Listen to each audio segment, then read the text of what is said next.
Hakkasin siis hea kasti tegema käru peale, sest tulevikus ma plaanin ka tellida täpselt sukse käru, mille külge ja maha ta käib, nii et saab osta koos käruga. Põhjakastile siis tugitalad, siis rullisin sinna alla väikse traadiga, et hiired sisse tuleks, kuigi praeguses prototüüp ühel pole hiired sisse tulnud.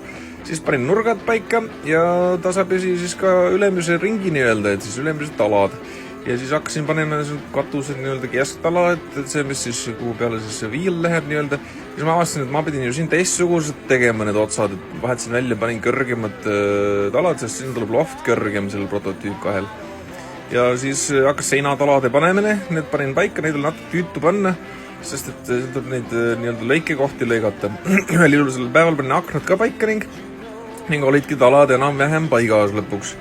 Ja siis räppisin maja ära ja siis mõtlesin, et pagan, ma pean midagi katuse peale ju ka tegema, nagu lumi sisse sadama hakkab ja siis tegin katuse talad ära ja siis mõtlesin, et panen kile peale, aga edasi juba